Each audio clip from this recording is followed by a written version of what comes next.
දෙනාටම තෙරුවන් සරණයි වන්දනීය පූජනීය අපේ මහා සංඝරත්නයන් අවසරයි ශ්‍රද්ධාවන්ත කාරුණික ගුණවන්ත පින්වත්නි අපි අපේ ජීවිතයේ හැම දෙයක්ම කරන්නේ අපේ ජීවිත දුක් ඇති නොවන සැප ඇති වෙනම ජීවිත බවට පත් කර ගන්නයි ජීවිතයේ යම්කිසි මොහොතක අපේ ජීවිතයේ යම්කිසි කටයුත්තක් කරන්නෙම ඔන්න ඔය ඉලක්කය සඳහා දුක් ඇති නොවන සැප ඇති වෙන තත්ත්වයක් ඇති කර ගන්න. ඉතින් ඒ වෙනුවෙන් ඕනෑම කෙනෙක් හොඳින් හෝ නරකින් හෝ කායිකව සහ මානසිකව ලොකු උත්සාහයක යෙදෙනවා.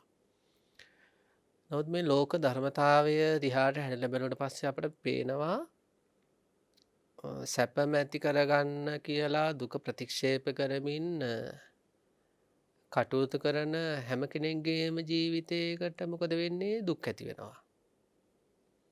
සැපම ලබා ගන්න ඕනේ කියලා දුක ප්‍රතික්ෂේප කරමින් සැප ඇති වෙන විදියටම කටයුතු කරන හැම කෙනෙකුගේ ජීවිතේකමත් මොකද වෙන්නේ? දුක් ඇති වෙනවා. ඒ කියන්නේ දුකෙන් තොර කෙනෙක් මේ ලෝකේ නැහැ. අපි දන්න රහතන් වහන්සේලාගේම මානසිකත්වයේ තුල දුක් නැහැ කියලා. අනාගාමි සකෘදාගාමි සෝතාපන්න ආදී උතුමන් වහන්සේලාගේ මානසිකත්වයේ තුල දුක් වේදනා හට ගැනීම ඉතාම අඩුයි.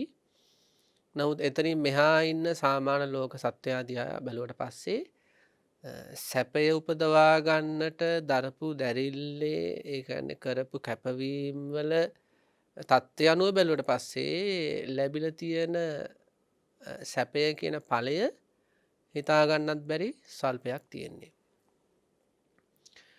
එතකොට මෙන්න මෙහෙම ස්වභාවයක් තමයි සංසාර ජීවිතේම තියෙන්නේ. තිරිසන් ආත්මයක් ගත්තත් කෑඳැත්තෙක්ගේ ජීවිතයක්, ඔය එහෙම නැත්නම් උකුසෙක්ගේ ජීවිතයක්, කකුල් හතර සුනකයෙක්ගේ ජීවිතයක් ගත්තත්, බිත්තියක දුවන හූනෙක්ගේ ජීවිතය ගත්තත් එයාලත් හැම මොහොතකම වෑයම් දරනවා දුක දුරු කරමින් සැපම ඇති කරගන්න. නමුත් එයාලගේ ජීවිතවලටත් ඇති වෙන්නෙම වැඩිපුර දුක්.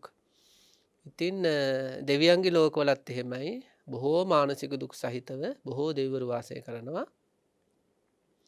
අනිකුත් අපායන් ගැන කතා කරන්න අවශ්‍ය නැහැ. ඒවයි කොහොමද දුක තියෙන බව අපි දන්නවා. සැප යාලා කොච්චර කැමතුණත් දුක ලැබෙන්නේ.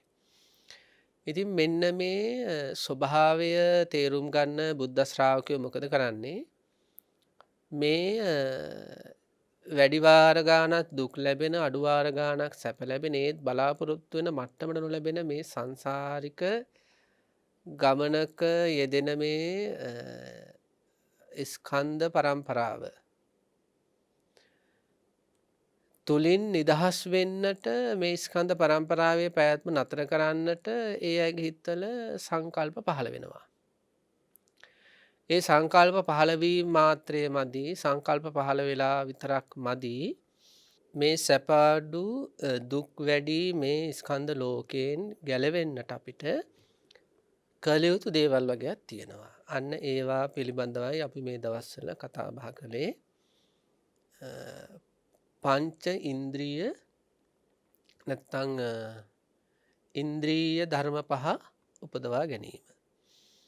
එතකොට ඉන්ද්‍රිය ධර්ම පහ උපදවා ගන්නවා කියන්නේ මෙන්න මේ සැපාඩු දුක් වැඩි මේ ස්කන්ධ ධර්මාදියෙන් නිදහස් වීම.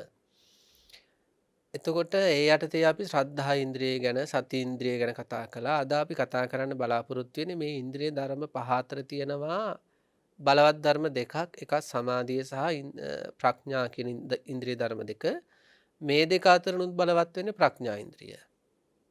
කියන කණ්ඩායමක ඉන්න නායකයෙක් වගේ තමයි මේ ඉන්ද්‍රිය ධර්ම පහේ පඤ්ඤා ඉන්ද්‍රිය කියලා කියන්නේ. ප්‍රඥා ඉන්ද්‍රිය කියලා කියන්නේ. ඒක ඒ කණ්ඩායමේ නායකයා.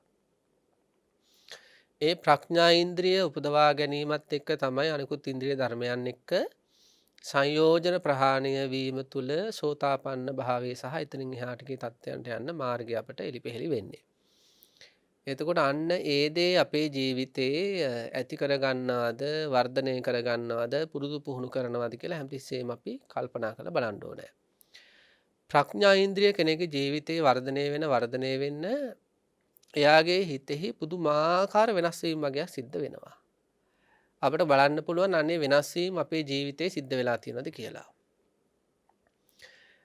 පළවෙනි කාරණාව තමයි අපි දන්නවා පින්නාති අපේ හිතවල තියෙනවා අරමුණු ගන්න ස්වභාවයක්. අරමුණු ගැනීමේ තණ්හාවක් හිතේ හැමතිස්සෙම තියෙනවා. ඒකයි දැන් අපි හිතමු දැන් දවල් කාලේ බස් රථයක ගියොත් අය බොහෝ දුරට ඇස් අරගෙන යන්නේ. රාත්‍රී කාලයේ බස් රථයක ගියොත් අපි නිදාගෙන යන්නේ. ඇයි ඒ රාත්‍රී කාලයේ අපට ගන්න අරමුණු වටෙන් පිටෙන් අහුවෙන්නේ නැහැ ඔක්කොම කරවල නිසා. දවල් කාලයේදී එහෙම නෙවෙයි වටේ පිටේ හොඳ ආලෝකයක් තියෙනවා. ඉතින් ලස්සන ලස්සන ගෙවල් දොරවල් ස්ත්‍රී පුරුෂයන් යාන වාහන ආදී විවිධ දේවල් අරමුණු කරගන්න පුළුවන්. ඉතින් දවල් දවසේ මොකද කරන්නේ? හරියම කලබලෙන් ඇස් අරගෙන වටපිට බලමින් තමයි ගමන යන්නේ. ඇයි ඒ අරමුණු ගැනීමේ තණ්හාව. රූපාරම්මන ගැනීමේ තණ්හාව, ශබ්දාරම්මන ගැනීමේ තණ්හාව, ගන්ධාරම්මන, ස්පර්ශාරම්මන ආදී විවිධ ආරම්මන ගැනීමේ තණ්හාවක් තියෙන නිසා මොකද වෙන්නේ?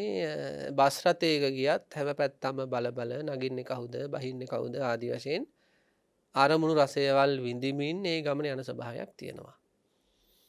ඉතින් යම් කිසි කෙනෙක්ගේ ප්‍රඥා ඉන්ද්‍රිය බලවත් වෙනකොට මොකද වෙන්නේ? මෙන්න මේ අරමුණු ගැනීමේ තණ්හාව හිතෙන් බැහැර වෙලා යනවා. අරමුණු ගැනීමේ තණ්හාදිය මොකද වෙන්නේ? සමුච්ඡේද වශයෙන් මේ තදංග වශයෙන් හරි බැහැර වෙලා යනවා. එතකොට අර අරමුණු ගැනීමේ තණ්හාව තියෙන කෙනෙක්ගේ බස් රථයක යන ගමනත් ප්‍රඥා ඉන්ද්‍රිය උපදවා ගැනීම තුළ අරමුණු ගැනීමේ තණ්හාව තදංග වශයෙන් යටපත් කරපු කෙනෙක්ගේ බස් රථයක ගමනත් අහසයි පොළොවයි වගේ. ප්‍රඥා ඉන්ද්‍රිය නැති කෙනා හැමතිස්සෙම පිපාසිකින් වගේ නේ. හැමතිස්සෙම නොයවිසිලිමත් ගතියක් තියෙනවා.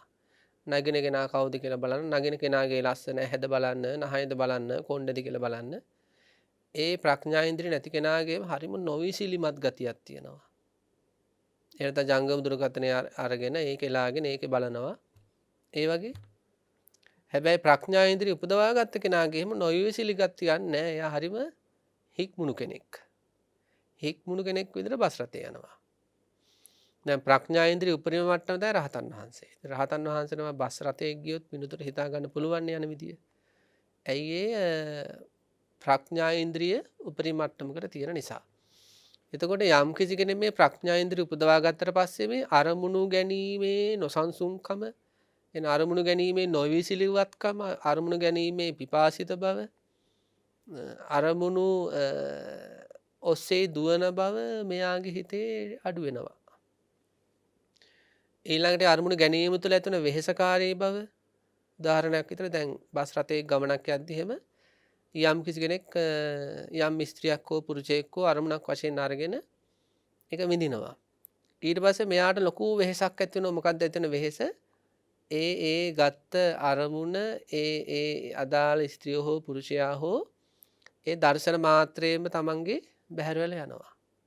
ඒ කායේ බලන්න නැහැ, ඒකත් එක්ක කතා කරන්න නැහැ, ඒකත් එක්ක hina වෙන්න නැහැ. ඒක මගේ කරගන්න බෑ කියලා ඊට පස්සේ මහා වෙහෙසක් ඇති වෙනවා. ප්‍රඥා ඉන්ද්‍රිය නැති කෙනා හැමතිස්සෙම අරමුණු පස්සේ දුවනවා විතරක් නෙවෙයි, අරමුණු විඳිනවා විතරක් නෙවෙයි, ඊට පස්සේ මහා දුකක් විඳිනවා. ඒ අරමුණු තමා සතු කරගන්න බැරි වීම තුල. ප්‍රඥා ඉන්ද්‍රිය වර්ධනය කරගත්ත කෙනාට ඒ වෙහෙස නැහැ. ඊළඟට අරමුණු ගැනීමේ කලබලයක් නැහැ. එයා හරියම හික්මුණු සම්වර කෙනෙක් විදියට ජීවිතය ගත කරනවා.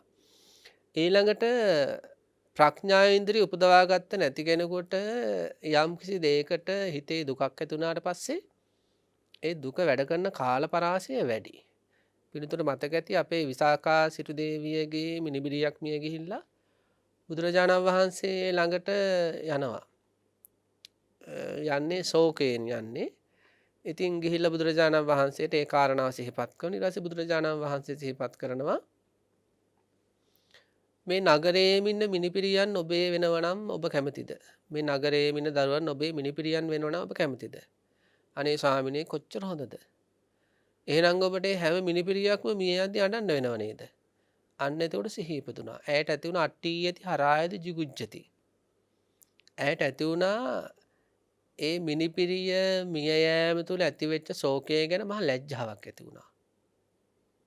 ඊළඟට ඒ මිනිපිරිය මිය යෑම තුළ ඇතිවෙච්ච ශෝකය ගැන ඇයට ඇති වුණා පිළිකුලක්. මිනිපිරිය මිය යෑම තුළ ඇතිවෙච්ච ඒ ශෝකය තුළ ඇයට ඇති වුණා ලොකු ඒ ශෝකය පිළිබඳ අයට ඇති වුණා. ඒ කියන්නේ ඒක හරි වෙහෙසක් කියලා. ඒක හරි පීඩාවක් කියලා. ඒකේ දුක්ඛ පක්ෂය හොඳට ප්‍රකට වුණා. ඒ ධර්මතාවයක් විතර බුදුරජාණන් වහන්සේ අර කාරණාව සිහිපත් කරද්දී අට්ඨියති හරායති jigucchati කියන මනෝභාවය පිටලා ඒ ශෝකය එතනින්ම හවර වුණා. නැවත ඇය ඒ ගැන කල්පනා කර කර දුක් විඳ ස්වභාවය තිබුණේ නැහැ. නමුත් දැන් එහෙම ප්‍රඥා ඉන්ද්‍රියාදී නූපදවාගත්ත සෝතාපන්න නොවුන කෙනෙකුට මිනිපිරියක් මිය ගියොත් මොකද වෙන්නේ? දුවෙක් පුතෙක් මිය ගියාට පස්සේ මොකද වෙන්නේ? ස්වාමියා හරි භාර්යාව හරි මිය ගියාට පස්සේ මොකද වෙන්නේ? එයාගේ ජීවිතේ ඒ මිය ගියපු කෙනාව අරමුණු කර කර මිය ගියපු කෙනා කතා අරමුණු කර කර මිය ගියපු කෙනාගේ සිනහව අරමුණු කර කර මිය ගියපු කෙනාගේ ඇඳුම් පැළඳුම් ස්පර්ශ කරමින් මිය ගිය කෙනා ඇසුරු කරපු දේවල් ස්පර්ශ කරමින් මොකද කරන්නේ? සමහර විට එයත් මැරෙනකම්ම දුක් විඳිනවා. මේ බණ අහන පිරිස අතරත් එහෙම ඉන්නවා. අතීතයේ තමන් කැමැත්තෙන් ඇසුරු කරපු කෙනෙක් වෙන්න පුළුවන්, ආදරයක් වෙන්න පුළුවන්, යම් අජීවී වස්තුවක් හරි වෙන්න පුළුවන්. දැන් ඒ අය ඒ වස්තු ඒ ආදරයන් අහිමි වෙලා අවුරුදු 10ක් 15ක් 20ක් 30ක් 40ක් 50ක් 60ක් වෙනවා. නමුත් අදටත් දුක් විඳිනවා. විසාකාව මොකද උනේ? ප්‍රඥා ඉන්ද්‍රිය උපදවා ගත්ත විසාකා සිටු දේවියට බුදුරජාණන් වහන්සේ ළඟට ගිය ගමන්ම එක ධර්ම කාරණාවයි සිහිපත් කළේ. එතුමියගේ මොකද උනේ? ඒ ඇතුණු ශෝකේ සංසිඳලා ගියා. නමුත් දැන් උදාහරණයක් විදිහට දැන් අර බුදුරජාණන් වහන්සේ කාලෙන් පිටිපස්සේ හිටියා මේ මුණ්ඩ කියලා රජ කෙනෙක්. ඒ රජතුමාගෙත් භද්‍රා කියන දේවිය නැති වුණා. ඉතින් නැති වුණාට පස්සේ මොකද කරන්නේ? දීර්ඝ කාලයක් කර්මාන්ත කරවන්නේ, රජකම් කරවන්නේ, කන්න බොන එක නතර කළා, සුවඳ විලුම් ගල්වන්නේ, ස්නානය කරන්නේ. එහෙම හරියම දුකම වළඳමින් ඒකම මිහිරක් කොටගෙන වාසය කරනවා. ඇයි? ප්‍රඥා ඉන්ද්‍රිය කියන උතුම් ගුණය ඒ හිතේ ඉපදලා නැති නිසා. ඉතින් ඒ නිසා අපි තේරුම් ගන්න ඕන පින්වත්නි, යම් කිසි කෙනෙක් ප්‍රඥා ඉන්ද්‍රිය උපදවාගෙන නැත්නම් මෙයාගේ දුක් විඳින කාලය වැඩි. ඉතින් ඒක මොන තරම් අපරාධයක්ද කියලා අපි හිතනවා. අපේ ජීවිතේ වුණත් ළඟම ඉන්න කෙනෙක්ගේ නමුත් ආදරය නොලැබෙනකොට අපි දුක් විඳින කාලය වැඩි වෙනවා කියන්නේ. කියන්නේ මේක මහා පුදුම දෙයක් වෙනවා. දැන් අපිට ඒ කට්ටිය මේ ජීවිතේදී හමුුන්නේ නැතුව වෙන කට්ටියක් හමුණා කියන්නකෝ. දැන් කර්මානුරූපව ඒ පිරිස හම්බුණා. අපි හිතමු කර්මානුරූපව අපිට වෙන පිරිසක් හම්බුණා කියලා මේ ජීවිතේ. එහෙනම් ওই පිරිස කොහොම හිටියත් කොහොම ජීවත් වුණත් මොනව කළත් කිව්වත් අපට අදාළම නැහැනේ. දැන් පෙර ජීවිතවල අපි මෙයා මෙහෙම කරන්න යයි කියලා අපි එකට එයාලා නිසා දුක් විඳ හිටියා පෙර ජීවිතේ. නමුත් දැන් එයාලා මේ ලෝක ධාතුවේ කොහේ හරි මොකද කරන්නේ? තවත් ජීවිතයක් ගෙවනවා. දැන් එයාලා ඉන්නවද නැද්ද? කනවද බොනවද අපට අදාළම නැහැ. ඉතින් ඒකයි අපි සිහිපත් කරන්නේ අපේ ජීවිතවල මේ කෙටි කාලයකට ලැබිච්ච ජීවිතයේ මේ සංසාර ගමන යන අහම්බෙන් හමුණු කර්මානුරූපව හමුණු මේ තවත් පිරිසක් වෙනස් වුණා, දාලා ගියා, ආදරේ නැහැ කියලා එහෙම ගෞරව නැහැ, වටිනාකම් නැහැ, වෙන අයට වටිනාකම් දෙනවා මට දෙන්නේ නැහැ කියලා එහෙම අනිත් අයට උදව් කරනවා මට තමයි උදව් කරන්නේ නැත්තේ ආදි වශයෙන් එහෙම මේක විහිළුවක්. ඒ කියන්නේ ඊළඟ භවයේ එයාලා වෙන කට්ටියක් එක්ක ඔය සෙල්ලම කර කර යනවා. අපි තව කට්ටියක් එක්ක ඔය සෙල්ලම කර කර යනවා. ඒ වගේ මේක මේ අමුතුම විහිළුවක් මේ සංසාර ගමන. නමුත් ඒ සංසාර ගමනෙන් පැනගන්න හේතු වෙන මේ ප්‍රඥා ඉන්ද්‍රිය ආදී උපයා ගන්න නැති නිසා අපිට මොකද වෙලා තියෙන්නේ? මේ පුංචි දේවල් මුල් කරගෙන දුක් වේදනා නැවත ඇති වෙමින් දවස් ගණන් සති ගණන් දැන් සමහර අය ඉන්නවා. එහෙම දැන් කෙනෙක්ගේ ආදරය වෙනස් වුණාම තමන් කැමති විදිහට අනිත් අයගෙන් එක දේවල් නොලැබෙනකොට තමන් කන්න නැති වෙනවා. එහෙම ආහාර ප්‍රතික්ෂේප කරනවා. ඉතින් දැන් තමන් කෑම කෑවේ නැතුණාම මෙයා හිතන්නේ අර කටට රිදෙයි කියලා. ඇත්තට වැඩිපුරම රිදෙන්නේ කාටද? තමන්ටනේ. දැන් අර කට්ටියගේ ආදරය වෙනස් වුණා කියලා හිතට ලොකු රිදීමක් තිබ්බා. දැන් එයාලගේ ආදරය වෙනස් වුණා කියලා දැන් නොකා ඉන්නකොට මෙයාගේ ඇඟටත් රිදෙනවා. ඒ ඉතින් කුසගින්න එනවනේ. ඒ වගේ දේවල් සමහර අය කරන අනුන්ට රිදෙන්න නොකා ඉන්නවා, අනුන්ට රිදෙන්න නාන්න නැතුව ඉන්නවා, අනුන්ට රිදෙන්න අපිළිවෙලට ඉන්නවා. එහෙම මේ විදියට මේ ප්‍රඥා ඉන්ද්‍රිය නැතිකම නිසා අන්න ඒ වගේ එහෙට මෙහෙට වැනෙන ජීවිත අපට ගෙවගව යන්න වෙලා. ප්‍රඥා ඉන්ද්‍රිය උපදවා ගත්තා මොකද වෙන්නේ? යම්කිසි දෙයකට හරි දුකක් ඇති වුණොත් ඒක ඉක්මනින්ම සංසිඳවාගෙන වෙන කෙනෙක්ගේ එක දහම් පදයකින් හරි නැත්නම් තමන්ම උත්සාහයෙන් නැති කරගන්න යෝනිසෝ මනසිකාරයත් තුළින් ඒ දුක් ඒ අවස්ථාවේ නැති කරගනිමින් එයාලා සැහැල්ලුවෙන් ජීවිතය අරගෙන යනවා. ඉතින් ඒ වගේ පින්නත්නි මේ ප්‍රඥා ඉන්ද්‍රිය උපදවා ගත්තේ නැති අය විවිධ අරමුණු ඔස්සේ දුවනවා. ඒ අරමුණු ඔස්සේ වෙහෙසටපත් වෙනවා. ඊළඟට ජීවිතේ යම් යම් දේවල් නිසා දුක් විඳිනවා. ඒ දුක් විඳීම දිගු කාලයකට අරගෙන යනවා. හැබැයි ප්‍රඥා ඉන්ද්‍රිය උපදවා ගත්ත අය නම් එහෙම නෑ. එයාලගේ ජීවිත වලට ඉතාම සාර්ථක නොනවතින ඉදිරියට යන ජීවිත. ඉතින් ඒ නිසා මේ අපි අපේ ජීවිතයේ මේ ප්‍රඥා ඉන්ද්‍රිය කියන ගුණධර්මය උපදවා ගන්න වෑයම් කරන්න ඕන. එතකොට ප්‍රඥා ඉන්ද්‍රිය කියලා කියන්නේ මොකද්ද? අන්න ඒක තමයි දැන් බලන්න ඕනේ. අපි දන්නවා ප්‍රඥාව උපදින්නේ ස්කන්ධ ධර්ම අරමුණු කරලාමයි. රූපස්කන්ධය අරමුණු කරලා තමයි නුවණ උපදින්නේ. ප්‍රඥාව කියන්නේ නුවණනේ. වේදනා ස්කන්ධ ආදී අරමුණු කරලාමයි නුවණ උපදින්නේ. සංඥා සංකාර විඥාන ආදී අරමුණු කළාමයි නුවණ හෙවත් ප්‍රඥාව උපදින්නේ. දැන් කොහොමද මේ ප්‍රඥාව උපදින්නේ? රූපස්කන්ධය අනිත්‍ය දකින්න ඕනේ. එතකොට ප්‍රඥාව උපදින්න පටන් ගන්නවා. වේදනා ස්කන්ධය අනිත්‍ය දකින්න ඕනේ. එතකොට ඔන්න ප්‍රඥාව උපදින්න පටන් ගන්නවා. සංඥා සංකාර විඥාන ආදී ස්කන්ධ ධර්මවල අනිත්‍ය දකින්න ඕනේ. එතකොට නුවණ උපදින්න පටන් ගන්නවා. ප්‍රඥාව උපදින්න පටන් ගන්නවා. කියන්නේ ධර්ම ශ්‍රවණය සහ ඊට අදාළ ධර්මානුකූල මානසිකාරාදී පැවැත්වීම තුළ මොකද වෙන්නේ? අපේ ප්‍රඥාව කියන හැඟීම උපදිනවා. ඒ ප්‍රඥාව කියන හැඟීම එතකොට උපදිනකොට මොකද වෙන්නේ? ඒ ප්‍රඥාවෙන් ලෝකය දකින්න පුළුවන් මානසිකත්වය ඇති වෙනවා. ඒ තුළ අර කලින් සඳහන් කළා වගේ යම් කිසි දෙයක් ඒ තුළ දුකක් ඇති වුණත් ඒ මොහොතේම ඒවැය සත්‍ය ලක්ෂණ දැකීම තුළ ඒ දුක් පහ වෙලා සාන්ත මානසිකත්වයකට එනවා. ඉතින් මේ ප්‍රඥා ඉන්ද්‍රිය එතකොට පංචස්කන්ධ ධර්මය අරමුණු කරලා අනිත්‍ය වශයෙන් හරි දුක් වශයෙන් හරි අනාත්ම වශයෙන් හරි දැකීම තුළින්මයි මතුවෙන්නේ. මේක ඇති කරගන්න වැඩපිළිවෙලට අපි කියනවා මෙන්න මෙහෙම. පළවෙනි එක තමයි පින්නාතේ ඥාත පරිඥාව. දෙවෙනි එකට කියනවා තීරණ පරිඥාව. තුන්වෙනි එකට කියනවා පහාන පරිඥාව කියලා. පංච උපාදානස්කන්ධාදී ධර්ම අරමුණු කරලා ප්‍රඥා ඉන්ද්‍රිය උපදවා ගන්නට නම් ඔන්න ඔය පිළිවෙල තුල කටයුතු කරන්න ඕනේ. ඥාත පරිඥා, තීරණ පරිඥා, පහාන පරිඥා. අයි බලමු මේ මොකද්ද කියලා. ඥාත පරිඥාව කියලා කියන්නේ පංච උපාදානස්කන්ධයේ අපේ ජීවිතය ගැන මනාකොට දැන ගැනීම. ඒක තමයි ඥාත පරිඥාව කියලා කියන්නේ. ඊළඟට තීරණ පරිඥාව කියන්නේ පංච උපාදානස්කන්ධ ධර්මයේ ලක්ෂණ මතු කර කර විනිශ්චය කිරීම. ඒ විනිශ්චය කිරීම තුළ කෙලෙස් ප්‍රහාණය වෙන්නට පටන් ගන්නකොට අපි කියනවා පහාන පරිඥාව කියලා. අන්නේ පහාන පරිඥාව තුළ තමයි සෝතාපන්න වීම ආදී සිද්ධ වෙන්නේ. අපි එතකොට බලමු මේ එකින් එක. දැන් පළවෙනි එක තමයි ඥාත පරිඥාව. දැන් අපි දන්නවා මේ පංච උපාදානස්කන්ධ ධර්මයේ තියෙනවා එකක් අපි හිතමු විඥාණය. විඥාන ස්කන්ධය. දැන් බලන්න පින්නati මේක ඇහැ ඇසුරු කරගෙන උපදින එකක්. ඒ කියන්නේ මේ ලෝක ධාතුව තුල විඥාණයට උපදින්න පුළුවන් ඇහැ ඇසුරු කරන්. කන් ඇසුරු කරන්. නාසය ඇසුරු කරන්. දිව ඇසුරු කරන්.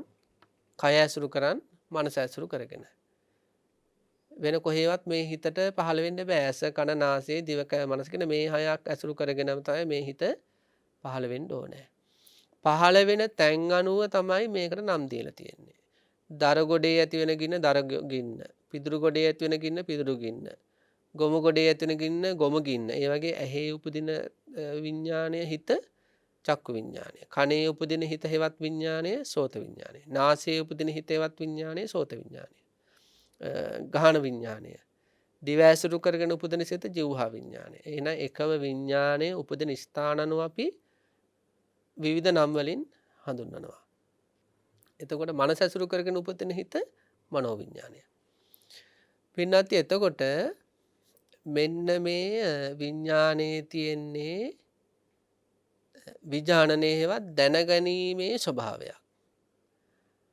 ඒ කියන්නේ ඒකට දැනෙන ස්වභාවයක් තියෙනවා.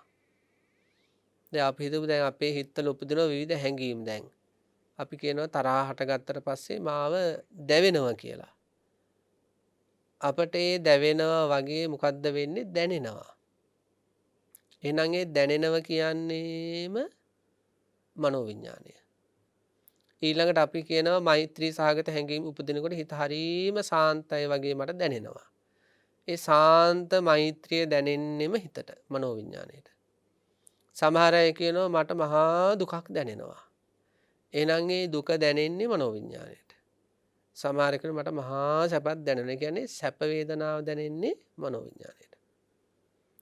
ඒ වගේ අපි එක එක අවස්ථාවල අරක දැනෙනවා මේක දැනෙනවා අරම දැනෙනවා මෙහෙම දැනෙනවා කියලා හැම දෙයක් මොකද කියන්නේ අපි ඒ මනෝවිඤ්ඤාණාදීෙහි ස්වභාවය. මනස ඇසුරු කරගෙන ඇති වෙන ඕනම දෙයක් ගැන දැනෙනවා කියලා අපි කියනවා නම් මේ දැනෙන්නේම මනෝවිඤ්ඤාණයෙන්. එතකොට රූපය දැන ගැනීම කියන එක වෙන්නේ චක්කු විඤ්ඤාණයෙන්. ශබ්ද දැන ගැනීම කියන එක වෙන්නේ සෝත විඤ්ඤාණයෙන්. ගන්ධ දැන ගැනීම කියන එක වෙන්නේ ගාහන විඤ්ඤාණයෙන්. රස දැන ගැනීම කියන එක જીවහා විඤ්ඤාණයෙන්. පහස දැනීම කියන එක කාය විඤ්ඤාණයෙන්. ඊළඟට සිතුවිලි දැන ගැනීම කියන එක මනෝ විඤ්ඤාණයෙන්. එතකොට ඔන්න ඔය විදිහට විඤ්ඤාණය විග්‍රහ කරන්න පුළුවන්. ඒකට කියනවා ඥාත පරිඥාව කියලා. ඒ කියන්නේ මේක තව පුළුල්ව දැනගන්න ඕන. සාමාන්‍යයෙන් ගත්තොත් එහෙම මෙන්න මේ විදිහට මේ විඤ්ඤාණය ගැන අපි දැනගන්න ඕනේ. ඊළඟ උදාහරණයක් විතර ගත්තොත් දැන් සංඥාව කියන එක.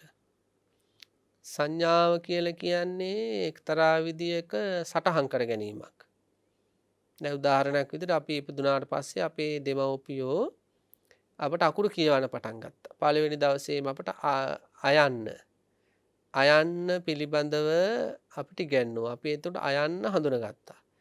ඊට පස්සේ දෙවෙනි දවසෙත් අපට අයන්න පෙන්නද්දී අපට බොඳ වුණු චිත්‍රයක් වගේ කලින් දවසේ ලියපු අයන්න ගැන සංඥා පහළ වුණා.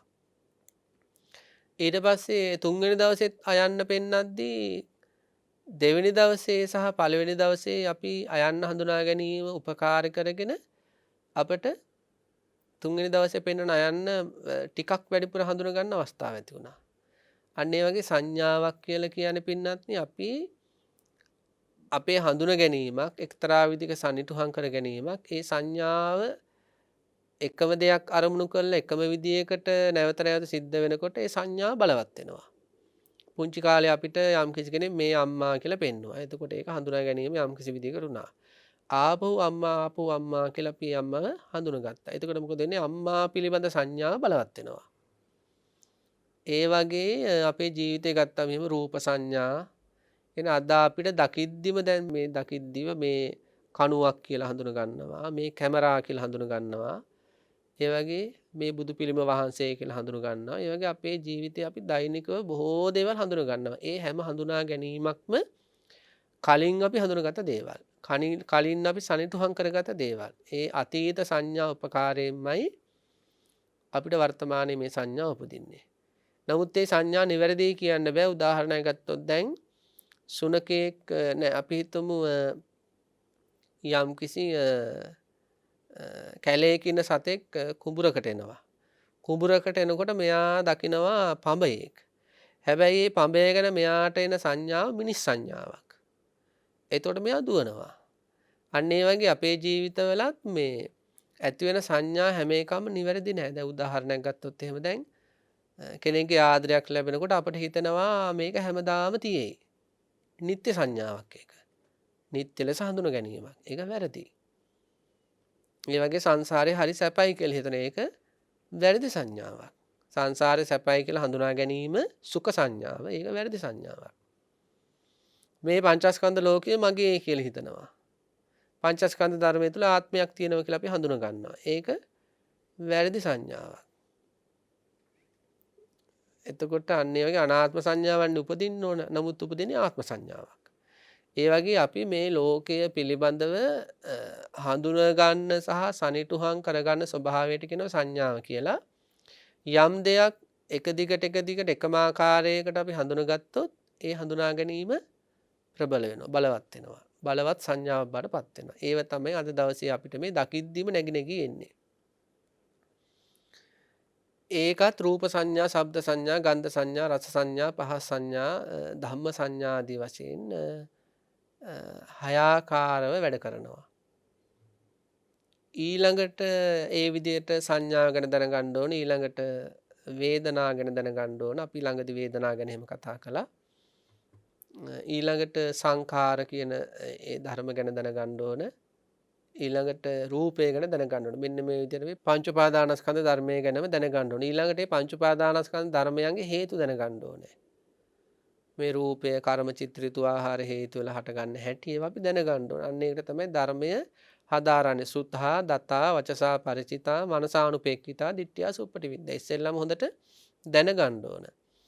ඊළඟට ධාරණය කරගන්න ඕන. සුත්තා දතා වචසා ಪರಿචිතා. ඊළඟට හිතින් ඒව හොඳට පෙළ ගස්ස ගන්න ඕන. තව කෙනෙකුට කියන්නත් පුළුවන් තරමටම. මනසානුපේක්ඛිතා ගැන ඊළඟට මොකද කරන්නේ? මේ හොඳට යොද යොදා බලනවා. ඒ තුළ මොකදන දිට්ඨියා සුප්පටි විද්‍යා කියන්නේ මෙයාගේ දෘෂ්ටිය නිවැරදි වෙනවා. ඉතින් අන්නේ නිසා මොකද කරන්නේ? පළවෙනි පියවර තමයි සුත්තා දතා වශයෙන් මේ පංච උපාදානස්කන්ධය සහ ඒකේ හේතු පිළිබඳව ලොකු දැන ගැනීම. අන්න ඒකට කියනවා ඥාත පරිඥාව කියලා. ඊට පස්සේ තියෙනවා පින්නත්නි තීරණ පරිඥාව කියලා. තීරණ පරිඥාව කියලා කියන්නේ අපි මේ ස්කන්ධ ධර්මයන්ගේ සැබෑ තතු පිළිබඳව විනිශ්චයකට එන්න ඕනේ. දැන් අපි කතා කළා පංචස්කන්ධ ධර්මය අනිත්‍යයි කියලා. දැන් උදාහරණයක් විදිහට අපි ගමු දැන් කෙනෙක්ගෙන් ලැබෙන ආදරයක් ගත්තොත් ඒ ආදරය කියන හැඟීමේ තියෙනවා ත්‍රිලක්ෂණයම. අනිත්‍ය ස්වභාවයක් තියෙනවා, දුක්ඛ ලක්ෂණයක් තියෙනවා, අනාත්ම ලක්ෂණයක් තියෙනවා. දැන් දුක්ඛ ලක්ෂණය ගත්තට පස්සේ බලන්න ආදරය කියන හැඟීම හේතු කරගෙන අපිට හරිම ඕලාරික අත්දැකීම් වගේකට මුහුණ දෙන්න සිද්ධ වෙනවා. ආදරය කියන හැඟීම් මුල් කරගෙන අපිට ඕලාරික එහෙම නැත්නම් ගොරෝසු එහෙම නැත්නම් දුක්ඛ පක්ෂයට අයත් අත්දැකීම් රාශියකට මුහුණ දෙන්න සිද්ධ වෙනවා. මොනවද ඒවා කියලා මම අමුතුවෙන් විග්‍රහ කරන්න ඕනේ නැහැ. අපේ පින්නතුර තේරෙනවා යම් කිසි කෙනෙකුට ආදරය කරන්න ගියාට පස්සේ ඒක ඔස්සේම තණ්හා උපාදාන සහිතව ඉස්සරහට ගියොත් එහෙම එක මොහොතක එනවා ඒ ආදරය සහ ආදරය කරන කෙනා නැතුවම බැරි අවස්ථාවක්. නැතුවම බැරි අවස්ථාවක් වෙනවා. නැතුවම බැරි අවස්ථාවනේ නැතුවම බැරි තත්ත්වයක් එනවා. ඒක එක අවස්ථාවක් කියලා කිව්වත් වැරදි. ඒ තත්ත්වය දිගටම තියෙන නිසා. ඉතින් මේ නැතුවම බැරි අවස්ථාව තත්ත්වය කියලා කියන්නේ හරිම අසරණකමක්. ඒක හරියට අපි හිතමු දැන් පොඩි දරුවෙක් ගත්තට පස්සේ උඩුබැලිය අතර ඉන්න ඒ දරුවට අම්මා කියන්නේ නැතිවම බැරි ජීවිතයක්.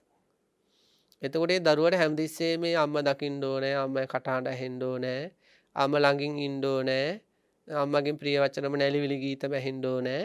ඒව නැතුනොත් මෙයා සාංකාවටපත් වෙනවා. නොකා නොබී ඉන්න තත්ත්වයකටපත් වෙනවා. කිරි ටික පවා හදලා දෙන ටිකවත් බොන්නේ තත්ත්වයකටපත් වෙනවා. අන්න ඒ වගේ තමයි බාල වුණත් තරුණ වුණත් වැඩිහිටි වුණත් යම්කිසි ආදරය ආදී සංස්කාර ධර්මයන්ගේ ලක්ෂණ දකින්න නැතුව ඇත්ත ලක්ෂණ දකින්න නැතුව ඒ ආදරයකට මුලා වුණොත් එහෙම ඒක නැතුවම බැරි තත්ත්වයකට ආවොත් එයාත් අර වගේමයි ඒ ආදරය හැමතිස්සෙම දැනෙන්න ඕනේ. ඒ ආදරය හැමතිස්සෙම ලැබෙන්න ඕනේ. ආදරය දෙන කෙනා හැමතිස්සෙම දකින්න ඕනේ. ඒ හඬ ඇහෙන්න ඕනේ. ළඟින් ඉන්න ඕනේ. ඉතින් ඒව සිද්ධ නොවනකොට මෙයා මහා දුක් ආගාධයකට වැටෙනවා. ඉතින් මේක එක සැරයක් නෙවෙයි දෙසරයක් නෙවෙයි තුන් සැරයක් නෙවෙයි මේ හොඳට ඉන්නවා මේ දුක් විඳිනවා මේ හොඳට ඉන්නවා මේ දුක් විඳිනවා. ඉතින් අන්න ඒ වගේ මේ ආදරය කියන ගනුදෙනුව තුළ පුදුමාකාර දුක්ඛ ලක්ෂණයක් තියෙනවා. ඒක මහා දුක්ඛ ලක්ෂණයක්. ඒ කියන්නේ එක මොහොතක මිහිරක් ඇති කරවලා අපි මේ පැත්තට ඇදලා දැම්මට ඊට පස්සේ මොකද වෙන්නේ? තොරතෝංචියක් නැතුව දුක් කරදර වගේක් එන්න පටන් ගන්නවා. ඉතින් යම් කිසි කෙනෙක් ඔය ආදරය තුල ඉස්සරහට ගිහලා විවාහ වුණොත් එහෙම මැරෙනකම්ම ඒ ආදරය නිසා මොකද කරන්නේ? දුක් විඳිනවා. ඉතින් ඒ වගේ ආදරය කියන හැඟීම ගත්තම ඒකේ ඒ කියන්නේ ඒක සංඛාර ධර්මයක්, ලෝභ චෛතසිකය. ඒකේ තියෙන අන්න ඒ වගේ දුක් උපද්දවන ස්වභාවයක්. පීඩා උපද්දවන ස්වභාවයක්, කරදර උපද්දවන ස්වභාවයක්. ඒක ඇහැට නොපෙනෙන සියුම් ධර්මයක්, තවත් කෙනෙකුට මෙන්න කියලා දෙන්න බැරි ධර්මයක්. නමුත් ඒ සියුම් ධර්මය මුළු පංචස්කන්ධ ධර්මයේම මුළු ජීවිතේම ගිනි ගොඩකට උනත් ඇදලා දාන මට්ටමකට පත් වෙනවා. තවත් කෙනෙක් මරාගෙන මැරෙන මට්ටමකට උනත් පත් කරවනවා. ඉතින් මහා දුකක් ඒකේ තියෙනවා. ඊළඟට ඒ ආදරේ හැමතිස්සෙම තියෙනවා අනිත්‍ය ස්වභාවය. කියන්නේ මේ විනිශ්චය කරගන්න හදන්නේ ආදරය කියන්නේ ඔන්න දුකක් කියලා මෙයාත් විනිශ්චය කරනවා. කල්පනා කර කර. ඊළඟට ආදරය කියන හැඟීමේ අනිත්‍ය ස්වභාවය. ඒ කියන්නේ හැමතිස්සෙම කලින් යම් තත්යකට තිබ්බද ඒ තත්ත්වය ආපහු වෙන්නේ නැති ස්වභාවයක්. එහෙනම් කලින් තිබූ තත්ත්වෙට එක හා සමානව ඊළඟ වාරේ ආදරේ උපදින්නේ නැහැ කිසිම හිතක. ඒක අනිකුත් ඕනම අකුසල ධර්මයක උනත් එහෙමයි. කලින් යම් කිසි තරහක් තිබ්බනම් ඊට පස්සේ උපදිද්දී ඊට වඩා අඩුවෙන් හරි වැඩියෙන් හරි තමයි උපදින්නේ. ඒ කියන්නේ එක සමාන කියන්නේ මේ මොහොතේ උපදින සිතුවිල්ලට වඩා වෙනස් සිතුවිල්ලක් තමයි පහළ වෙන්නේ දැන්.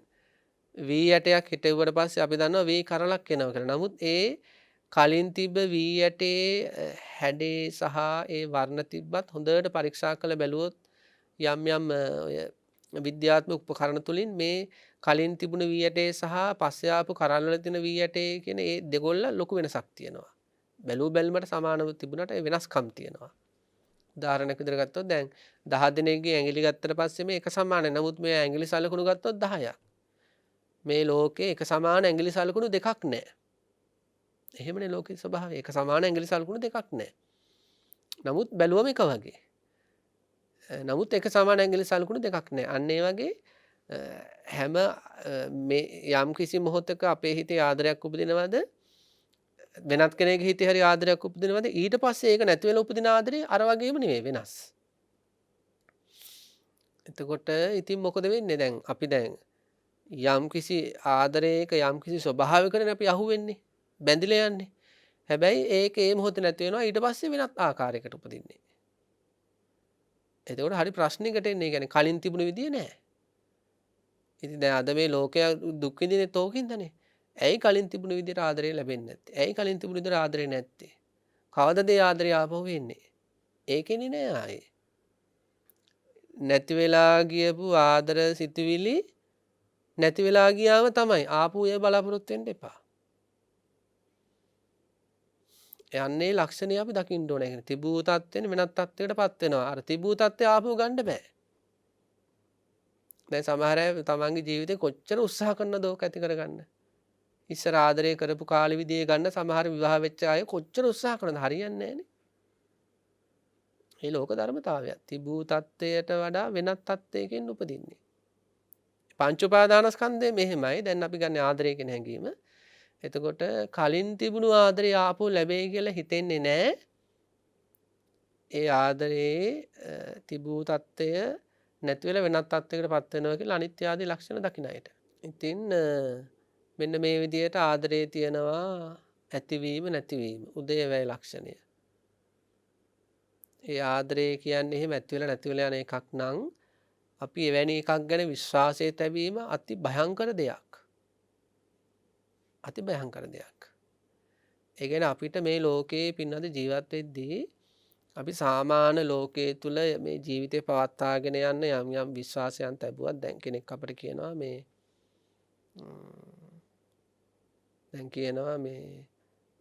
දෙමව්පියෝ කෙනෙකු දරුවන්ට නැත්නම් දරුවෝ දෙමව්පියන්ට කියනවා මම මැරෙනකම් බලා ගන්නවා කියලා.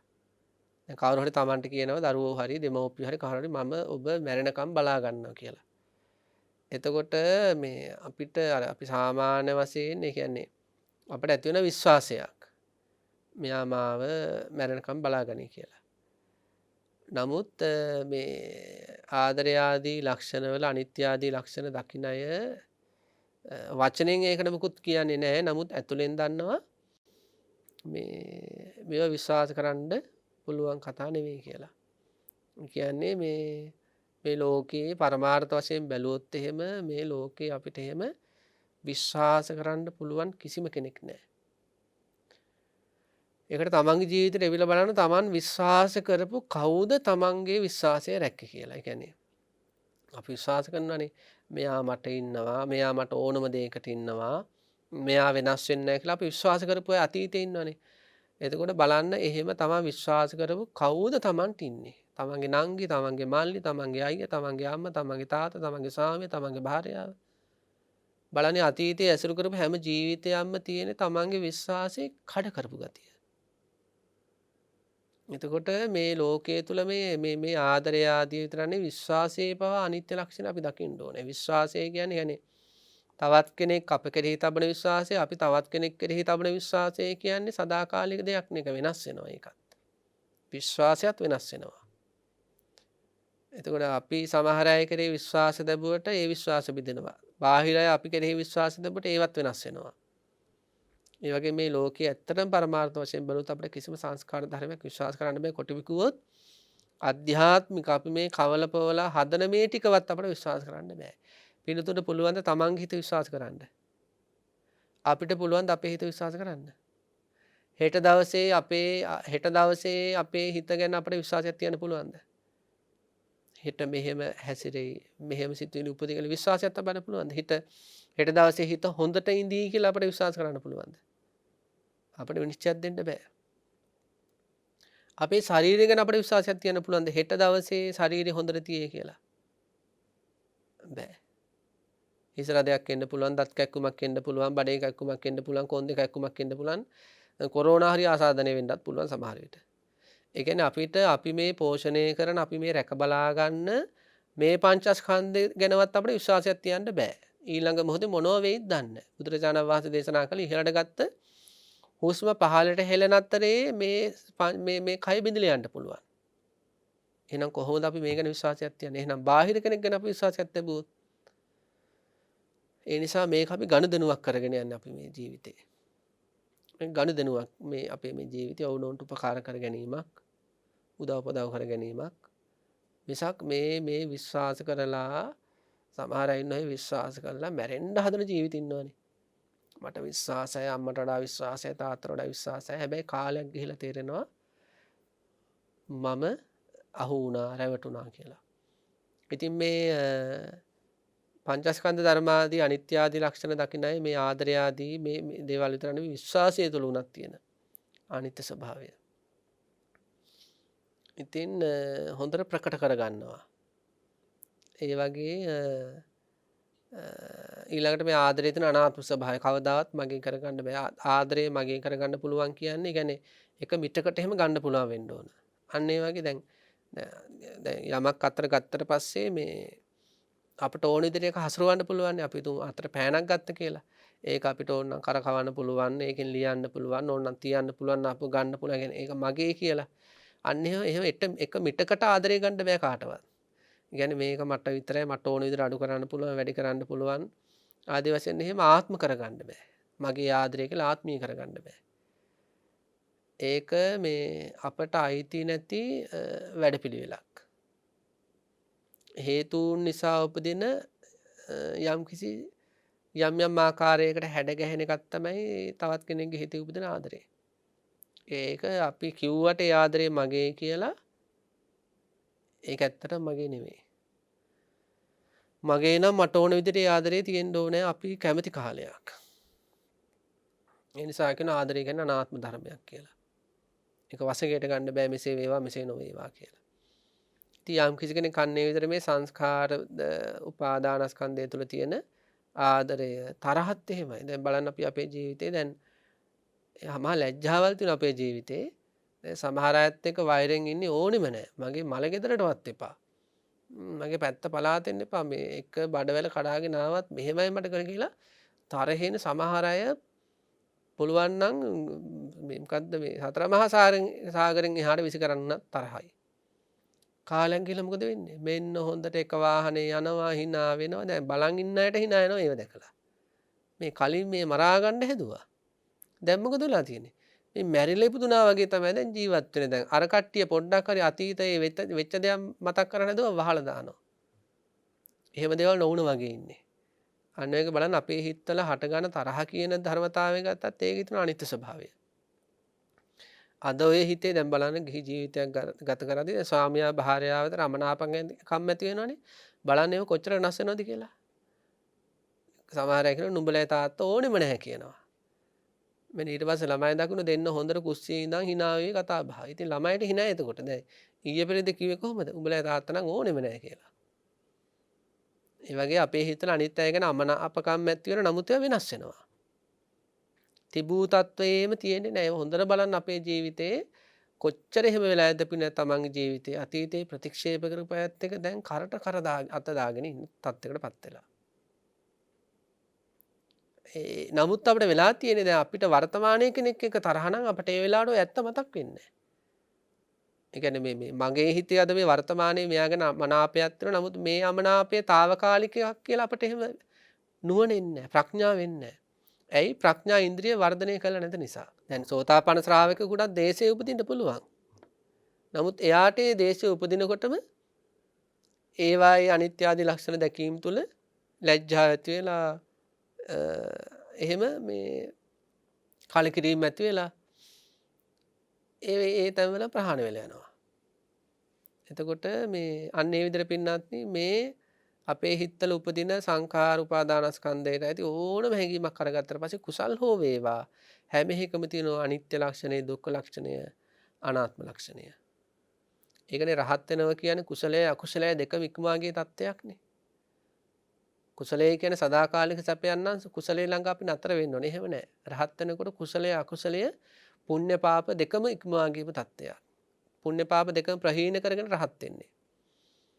ඉතින් ඒ නිසා මේ අන්න ඒ විදිහට මේ රූපයේ, වේදනාවේ, සංඥාවේ, සංඛාරයේ, විඥානයේ ඒ අනිත්‍ය ලක්ෂණය මේ අදහන මට්ටමකට දැන් ආදරය කියන එක ඒකාන්තේම මොන හිතේ හටගත්තත්, තිරස හතාගේ හිතේ හටගත්තත්, දෙවි කෙනෙක්ගේ හිතේ හටගත්තත් ආදරය අනිත්‍යමයි.